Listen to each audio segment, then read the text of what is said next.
제일 잘 아는 기자 중에 한 사람인데 제가 봐도 제가 헷갈리더라고요. 물론 거기서 등장시킨 것은 전부 의혹 아닌 것을 의혹으로 만든 거예요. 그러다가 다음에 또 무슨 사건이 났느냐. 2004년에 노무현이가 8.15 때 각 정부마다 국가기관마다 우리가 과거에 잘못한 것을 스스로 먼저 고백을 하자 해가지고 과거사 조사를 시작을 하기 시작했어요. 각 부처마다 시작했어요. 그렇게 하니까 국정원이 대한항공기 사건을 재조사하겠다 이렇게 나왔습니다. 대한항공기 사건을 재조사하겠다. 여기부터 문제가 이제 공식화된 거죠. 대한항공기 사건은 처음부터 의혹이 없습니다. 완벽하게 밝혀진 겁니다. 그런데 일부 세력이 친북 좌익 세력들이 또는 얼치기들이 의혹이 있다고 주장하니까 국가기관이 나서서 재조사하겠다 하는 것은 진실을 의혹 수준으로 내려앉혀버리는 거예요. 쉽게 말하면은 어떤 사람이 태양은 동쪽에서 뜨는 게 아니고 서쪽에서 뜬다 라는 의혹이 있다고 주장을 하니까 그 말 맞는지 한번 우리 국민 세금으로 한번 조사를 해보자. 이런 짓을 국가정보원이 했습니다. 바로 그 조사를 착수한 게 문제죠. 그러나 결론이야 날 리가 있습니까? 2007년 10월에 역시 진짜더라 해가지고 발표를 했어요. 즉 태양은 역시 동쪽에서 뜨더라 해가지고 발표를 했어요. 이거 하는데 얼마나 이 김현희 씨를 괴롭혔는지 15분이나 사람을 보내가지고 불러내려고 하고 압박을 했습니다. 자, 이게 나랍니까? 요새 이게 나랍니까? 하는 말이 유행이던데 이게 나랍니까? 그래서 여기에 가담한 사람들을 우리가 처벌 안 하고 그냥 넘어갈 수가 있습니까? 국민 세금을 얼마나 쓰고 국가 창피를 얼마나 당하겠어요. 세상에 국가 기관이 이런 걸 조사를 하면 안 됩니다. 절대로 안 돼요. 국가기관. 국가는 태양은 서쪽에서 뜬다는 말을 조사할 권리가 없어요. 그런 것은.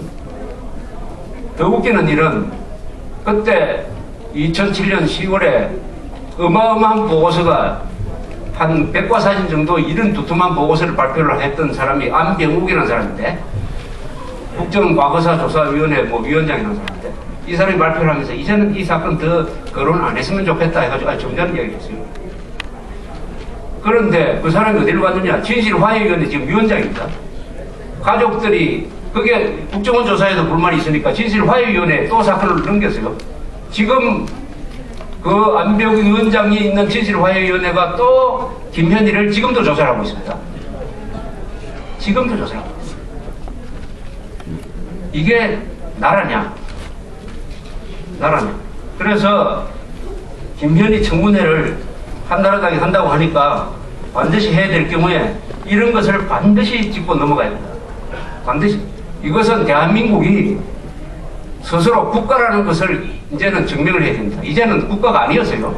좌파 정권 10년 동안에 대한민국은 국가가 아니고 협회였습니다. 협회.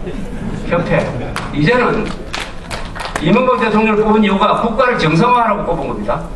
정상화하라고 뽑으니까 협회 수준에 만족하고 협회로 만들어야 될 사람들이 불만을 품고 곳곳에서 저항을 하고 있습니다.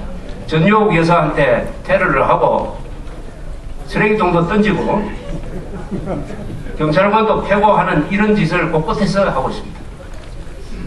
이것을 넘어서서 국가를 협회로 전락한 대한민국을 정상화시키기 위해서는 이 김현희 사건의 정상화가 가장 극적인 것이고 시급한 일이 될 것이다. 이렇게 생각해서 오늘 이 말씀을 지금 드리고 있는 중입니다.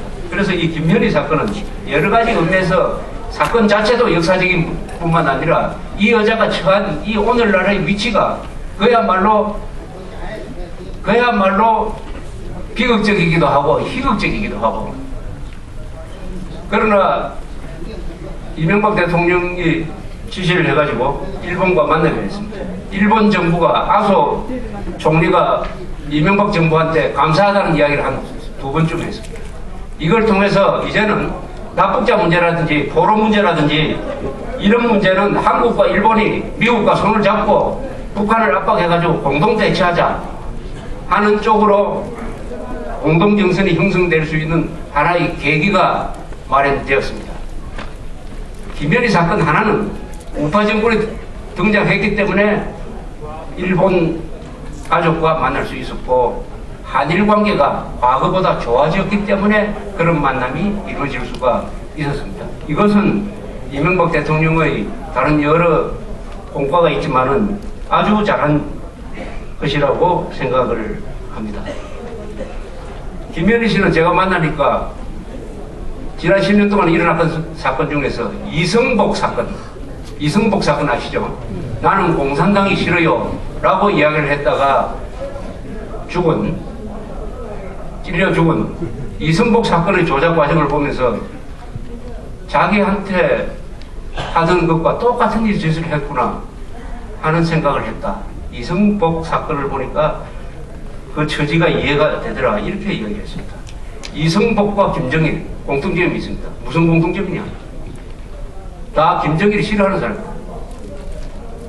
다만의 친북 좌익 세력들은 김정일이 싫어하는 사람을 싫어합니다. 김정일이 좋아하는 사람을 좋아합니다. 판단이 평양에서 내려옵니다. 이승복 사건의 취지는 뭡니까? 68년 삼척 울진 침투한 공비들이 도망을 가면서 어떤 외딴 집에 들어갔다. 평소에 방공교육을 잘 받은 이승복 학생이, 국민학생입니다. 그 공비가 공산주의에 대해서 어떻게 생각하느냐 말을 하니까 난 공산당이 싫어요라고 얘기했어요. 얼마나 용감합니까? 그래서 무참하게 찔려 죽었습니다. 그 말을 하는 것을 그 형이 옆에서 들었어요. 그것을 조선일보가 보도를 했습니다. 저 못된 사람들은 조선일보가 만들어서 했다. 난 공산당이 싫어요라는 말은 없었다는 것을 증명하기 위해서 난리를 쳤습니다. 그래서 조선일보가 진상조사를 하고 법적인 민사소송, 형사고소까지 다 해가지고 법원으로부터 이것은 사실이다 하는 것을 확인받았습니다. 그래서 이승복 사건은, 이승복에 대해서는 우리 애국단체가 다시 이제는 당당하게 그 기념관도 가고 해가지고 많은 행사를 해야 될 거라고 생각을 합니다. 그러나 이것도 김현희를 가짜로 보는 것과 같이 어처구니 없는 것이죠. 아니 설사 양보를 해가지고 이승복이가 난 공산당이라는 말 안 하고 그걸 안 했는데 죽은 것은 공비들 손에 죽은 것은 사실 아닙니까? 그것은 아무도 부인 못해요. 그러면 되는 것이지 꼭 난 공산당이 했느냐 말았느냐 이걸 가지고 시비를 부는 이유는 뭐냐? 난 공산당이 싫어요라는 말이 싫기 때문입니다. 난 공산당이 싫어요라는 그 말을 부정하고 그걸 말살해가지고 이 학생들, 교육받는 학생들한테 이승복이를 가르치지 않도록 하기 위함입니다. 지금 이승복 가르치지 않고 있을 겁니다. 학교에서. 다시 교과서에 이승복을 넣도록 우리가 애국운동 하는 분들이 당당하게 요구를 해야 된다고 생각합니다. 이승복을, 김현희를 교과서에 다시 넣어야 됩니다. 아웅산 테러를 다시 넣어야 됩니다. 이것이 바로 기억을 회복시키는 겁니다. 기억을 회복시키고 그렇게 하면은 누가 나쁜 사람이고 누가 좋은 사람이라는 것을 우리 젊은 세대가 알게 될 것이고 그러되면은 대남 공작에 넘어가지 않게 된다. 따라서 우리는 김현희든 이승복이든 아웅산 테러든 황장엽 선생이든 북한이 싫어하고 대한민국은 반드시 기억해야 될 이 역사적 사건 하나하나를 다 일일이 복원시키는 일, 이걸 통해서 대한민국을 협회 수준에서 다시 국가 수준으로 회복시키는 일을 해야 되겠다고 생각을 합니다. 이것으로 제 강연을 끝내겠습니다. 감사합니다.